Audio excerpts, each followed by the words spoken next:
Howdy, and welcome back to Science in the Kitchen, Cooking Up Curiosity. My name is Adrianna, and I'm here with my dad. I'm Tony Garcia, her father. Now, he's my special guest today because we're celebrating a very special day, Father's Day. And today, we're going to be making snapper. Yes, this snapper would be a great meal to serve to your father on Father's Day. I think the family would enjoy it. You would need quite a few things. This is, by the way, this is snapper Vera Cruz. It's like a Mexican dish, and it's a little bit different, but I think y'all like it. Got tomato, onion, capers, olives, garlic, of course, some oregano, lemon and lime juice, and of course, the snapper itself. And then bay leaves. And some bay leaves, yeah, 1 or 2 bay leaves. Dad, before we get started, do you mind telling them what kind of fish a snapper is?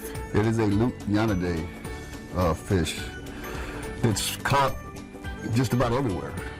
In the Gulf of Mexico, right off Palacios where we live, all the way down to Florida, Mexico, Caribbean, just about everywhere. Very, very delicious fish. Okay, so now we have a little bit of background about the snapper. Let's go ahead and get started making the snapper. So what's our first step, Dad?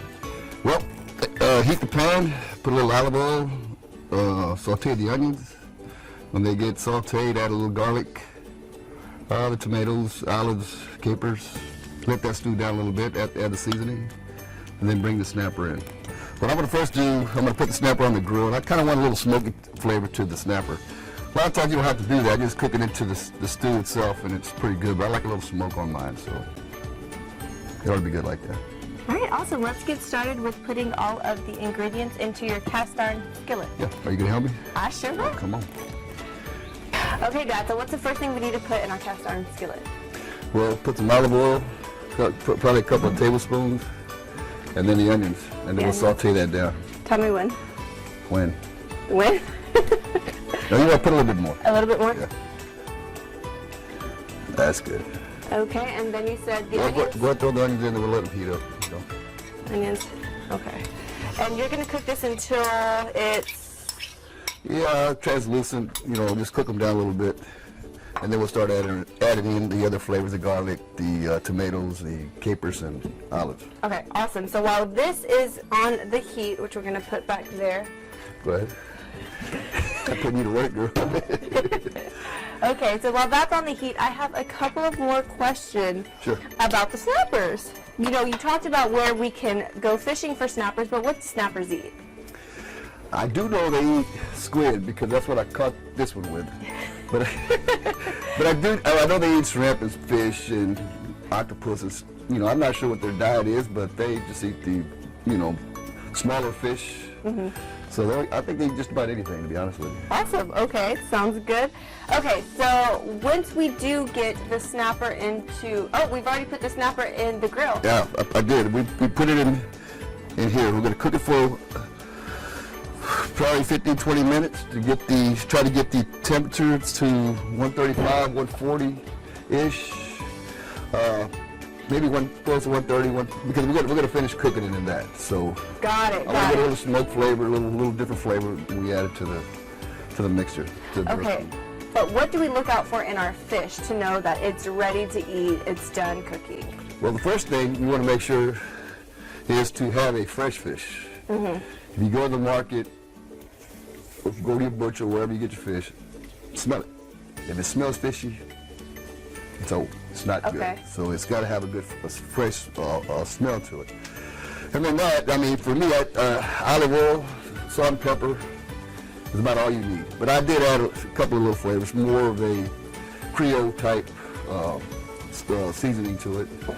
That chupacabra seasoning. That's what I got in it. That's what I had in the pantry. But it works. It's got the spices I want and I like. So. Okay, awesome. So when it's done, should it be, what kind of texture should it be? Well, you can look at it, right? You can see that it's not clear anymore. It's kind of white, and you kind of touch it. It's almost like cooking beef. You can kind of touch it and feel, if it's done or not. So if it starts to flake, you know what you're getting there. But you got to be careful. You don't want to overcook it, and you'll dry it out, and it's not as good. So there's a fine line.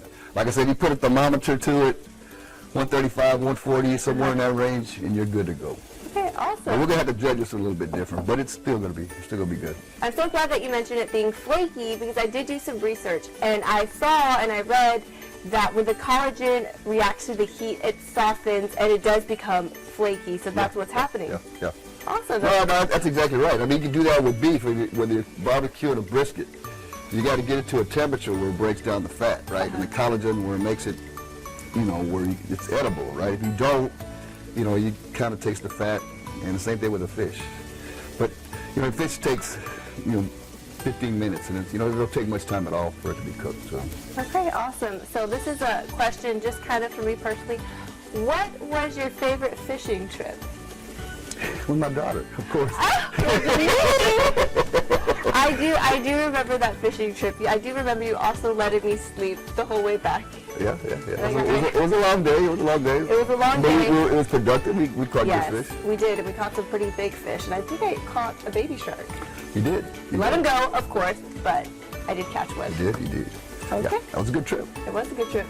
So that's your favorite. Everybody hear that. That was his favorite. I had some good trips. I had some trips weren't so good. Went out, it was rough.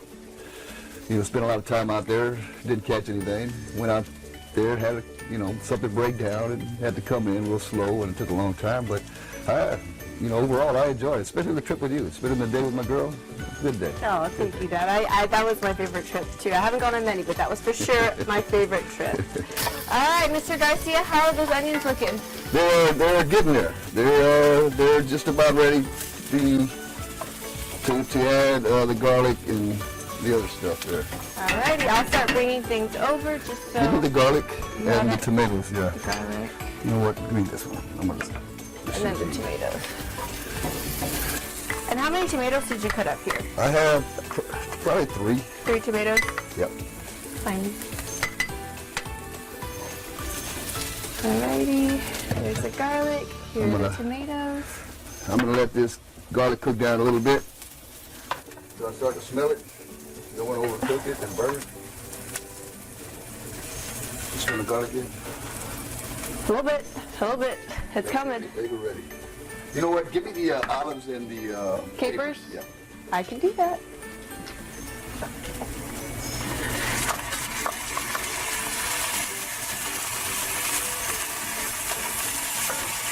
All right, now you're adding the tomatoes. And how long are you going to cook the tomatoes for? Probably about,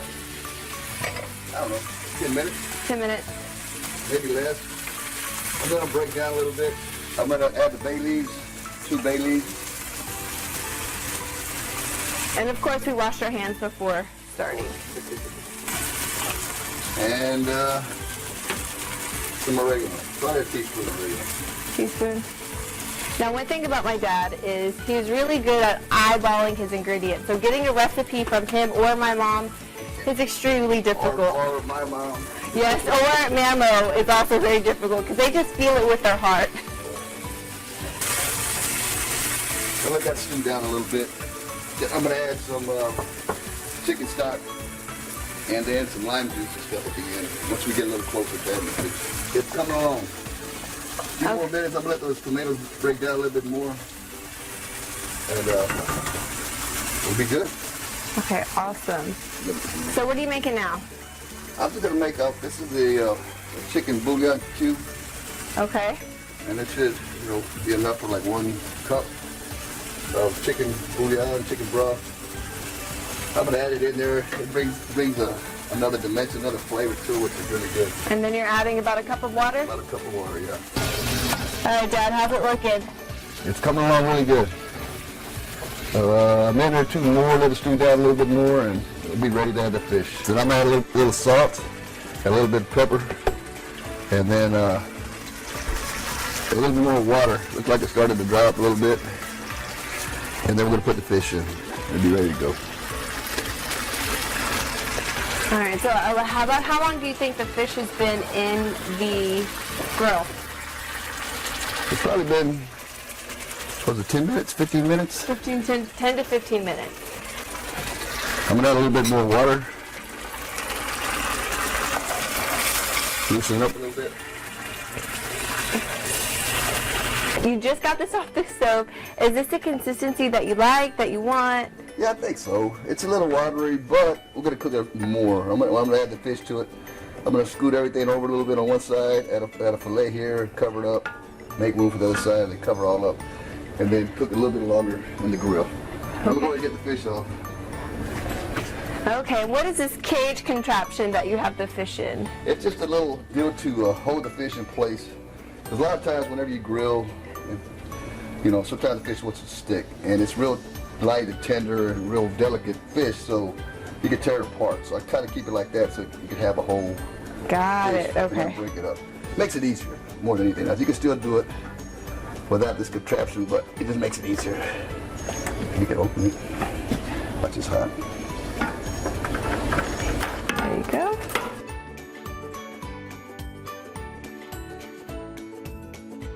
There we go.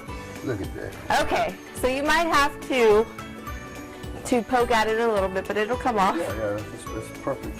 And now that we've got the fish free and ready to go into the pan, and we have all of the onions, the tomatoes, olives, and capers all to the side, you're going to try to put it there, right? I'm going to try to cut this fillet to fit in that spot. Okay. Then I'm going to Do the other side. do the other side and try to get it all in there. Okay. If I can. Do you need a knife? I got this. It's good coming apart real easy. It's pretty tender. And then we'll Just kind of, put all that over there. okay, I can do that. Oh, Make some room. and then we'll put the other one in. Yep. Got it? Okay, even if you have a big fish, it can fit. You just have to cut it in half. There you go. Perfect. Okay, now we're just going to do this. Look up this kind of stuck here. That's what it cooked. It's cooked? That's for the cook. Oh, for the cook. Yeah, it's good. What about the sous chef?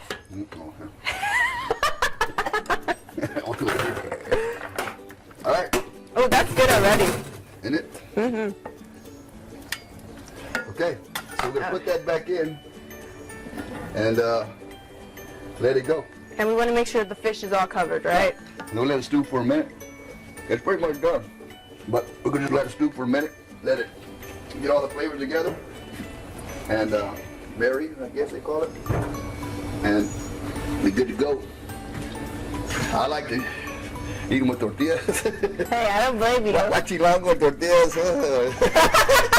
you can't beat it. So, a good, some good toast bread, French bread, put that The on top. baguettes, yeah. Or add that on top of rice. Ooh, yeah, you risotto can't go wrong. kind of thing. Some grilled squash, calabaza stuff on top of that. I mean, Yeah. you can't go You wrong. can have a party with Did that. we want to do anything with the lemons, or is that for You after? know what? We need to go ahead and do that now. Thanks for reminding me. That's what I'm here for. Okay, so what are we doing now? We're going to get a couple of limes. We're going to squeeze them on. Should have squeezed them up, squeeze it on top of the fish. But it's going to get there anyway, so. Okay, so since the fish is covered now, and we already saw that it's flaky and it's not translucent anymore, how are we going to know when this is ready? Whenever it starts to bubble up and simmer a little bit, it's good. Because everything is cooked. This is going to let the flavors get together and marry, and it's good to go. It's been about 10 minutes. We're going to go ahead and check and see if the skillet is bubbling, and if it is, we're going to take it off the heat. It's ready to go. Oh yeah, it's bubbling. So let's go ahead and take it out. Alright, this is what it should look like when it's finished. If you can see it bubbling on the edges. And now we're going to go ahead and take a nice little taste.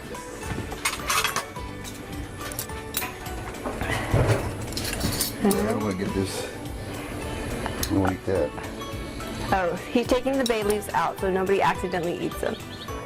What do you think? Does it pass the test? I think it passed Would the it test. be a dish you would like to make again? Absolutely. This is a dish I will definitely make again. And not only that, this is an awesome dish to share with your father or father figure on Father's Day. And I want to thank you guys for tuning in and watching me and my dad cook Vera Cruz. Snapper Vera Cruz. And I also want to thank my dad for being an amazing dad and for joining me today for my video. No problem. No.